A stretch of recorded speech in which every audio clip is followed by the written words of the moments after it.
राधे राधे। कार्तिक मास जिसे हिंदू धर्म में बहुत ही पवित्र महीना माना गया है।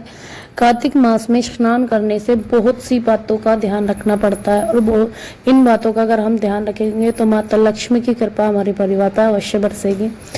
कार्तिक मास में स्नान, दान, पूजा और साधना का विशेष महत्व होता है। यह मास में विशेषकर प्रातःकाल ब्रह्म मुहूर्त में स्नान करने से धार्मिक ग्रंथों में अनेक लाभ बताए गए हैं। यह कार्तिक मास में स्नान करने के कुछ प्रमुख अध्यात्म जैसे धार्मिक और स्वास्थ्य लाभ बताए गए हैं।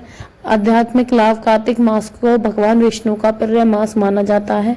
इस समय प्रातःकाल स्नान करने से भगवान विष्णु और माता लक्ष्मी की कृपा आपके परिवार पर सदा बनी रहती है और वह आपके परिवार पे प्रसन्न होते हैं अगर प्रातःकाल कार्तिक मास में स्नान करते हो। अगर आप पौराणिक मान्यताओं के आधार पर इस मास में स्नान करने से पापों का नाश भी होता है और आत्म शुद्धि भी होती है, पुण्य फल की प्राप्ति होती है। ऐसा कहा गया है कि कार्तिक स्नान का पुण्य हजारों यज्ञों और दान के बराबर होता है। इससे मोक्ष मुक्ति का मार्ग प्रशस्त होता है, यानी कि मोक्ष और मुक्ति का मार्ग खुलता है आपके लिए।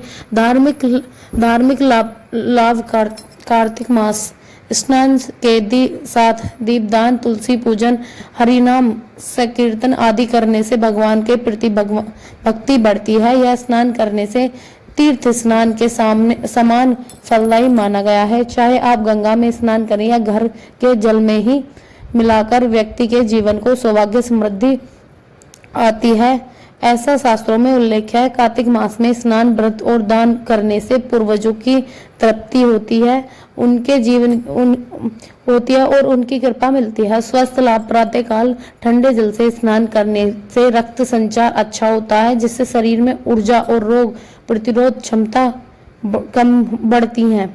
नियमित स्नान करने से मानसिक शांति और एकाग्रता और प्रसन्नता बढ़ती है। यह दिनचर्या शरीर को मौसम के बदलाव के अनुसार ढालने में मदद करती है। जैसे कि आपने देखा मौसम चेंज होता रहता है, अब सर्दी आने वाली है तो उसमें हमें बहुत मदद करता है कार्तिक मास का महीना। कैसे करें कार्तिक मास स्नान? संक्षिप्त विधि: ब्रह्म मुहूर्त में सुबह लगभग 4:30 बजे से 5:30 बजे के बीच में उठे। स्नान के लिए जल में कुछ बूंदे गंगा जल की मिलाएं। ओम नमो नारायण या फिर ओम नमो भगवते वासुदेवाय का आप जाप कर सकते हैं। जाप करते हुए स्नान करें। स्नान के बाद दीप जलाएं, तुलसी पूजन करें और भगवान विष्णु को अर्पण करें। व्रत या दान का संकल्प लें। यदि संभव हो तो शास्त्रीय संदर्भ भी आप कर सकते हैं, जैसे कि स्कंद पुराण, पद्म पुराण और नारद पुराण में कार्तिक स्नान का विस्तार से वर्णन किया गया है। माना गया है कि कार्तिक मास अगर एक भी बार विधि पूर्वक स्नान कराया जाए तो अनेक जन्मों के पाप नष्ट होते हैं। तो इसी के साथ ये नव्य सोम की लिखी हुई स्टोरी लिखी हुई भी है और मान्यता भी यही है। तो चैनल को लाइक शेयर सब्सक्राइब करें। राधे राधे। स्वागत है आपका और आप भी स्वस्थ रहे, मस्त रहें। चैनल को सब्सक्राइब करें, लाइक करें, कमेंट करें। जय श्री कृष्ण।